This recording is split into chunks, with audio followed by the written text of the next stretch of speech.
En las lecciones anteriores aprendimos que la misión tiene su base en la obra de Dios.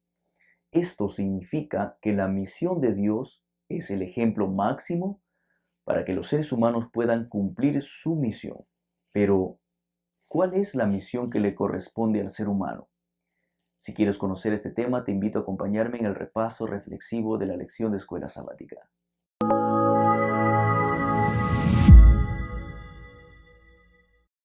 Hola amigos, me alegra saludarlos una vez más. Es bueno saber que el grupo de personas que nos ven va creciendo cada día. Así que si eres nuevo por aquí, debes saber que este canal está comprometido en compartir repasos reflexivos basados en la palabra de Dios. Tú puedes suscribirte y compartir este video con todos tus contactos. Bueno, comencemos ya con nuestro repaso reflexivo que está dividido en 3 secciones, que son también 3 sucesos que nos van a ayudar a entender la misión de Dios. Vamos a hablar de la Torre de Babel, vamos a hablar de el llamado de Abraham y vamos a hablar el llamado de la iglesia primitiva. Hablemos de la Torre de Babel. Hablar de la Torre de Babel, sin lugar a dudas, es hablar de ambición, de avaricia.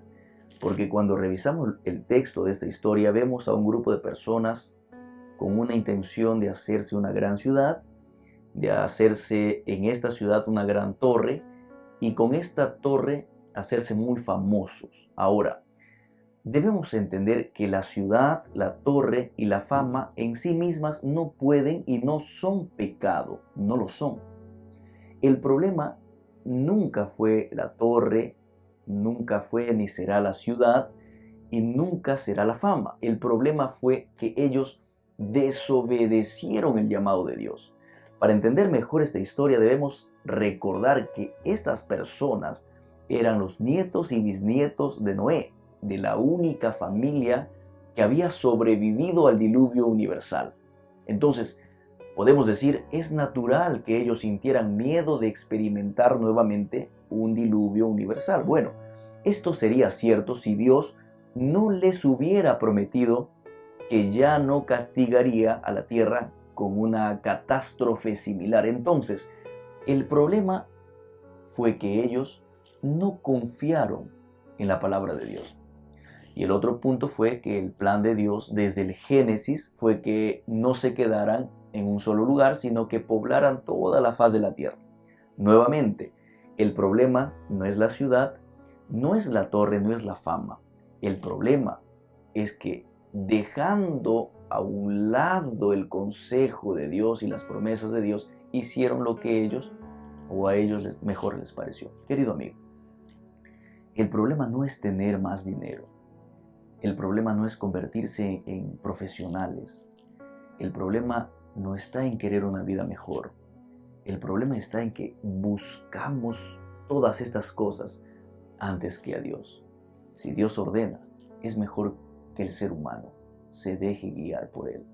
Recuerda, nunca desconfíes de las promesas de Dios.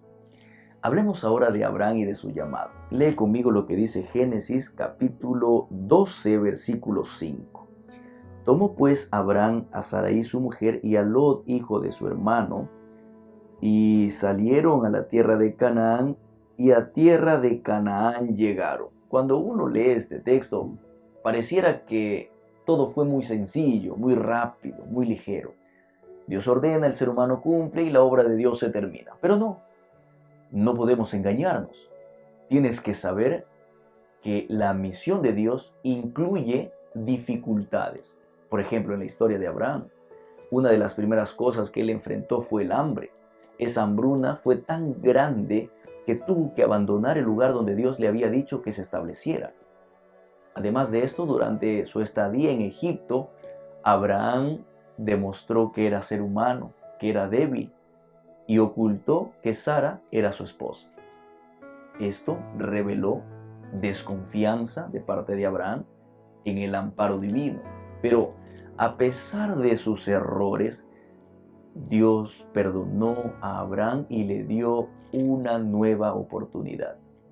Sabes, amigo, la historia de Abraham nos ayuda a recordar 2 cosas.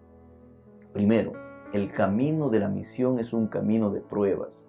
Sí, El camino de la misión es un camino que incluye caídas dolorosas. Pero número 2, también el camino de Dios, de la misión de Dios, incluye perdón y la protección de Dios. No temas. Si estás cumpliendo la misión de Dios y tienes dificultades, será Dios mismo el que te muestre la salida. Confía y espera en Dios. Hablemos de nuestra tercera y última sección, del llamado de la iglesia primitiva. La iglesia primitiva parecía no tener ninguna intención de salir de Jerusalén, no quería extenderse, se sentía cómoda. Parecía que el interés era, si estoy bien yo, el resto no importa. Allí surge la persecución, y con la persecución de la iglesia se dispersa, y al dispersarse la iglesia, el evangelio de Dios también se dispersa junto con la iglesia. Primero comienzan hablando y predicando a los judíos, y luego con el liderazgo de Pablo comienzan predicando a los gentiles. El llamado de Dios para nosotros hoy es que podamos usar nuestros talentos y habilidades para atraer a otras personas al conocimiento de la verdad, aunque esto signifique muchas veces dejarlo cómodo y experimentar un esfuerzo para cumplir la misión que Dios nos dio. Que Dios te bendiga. Nos vemos pronto.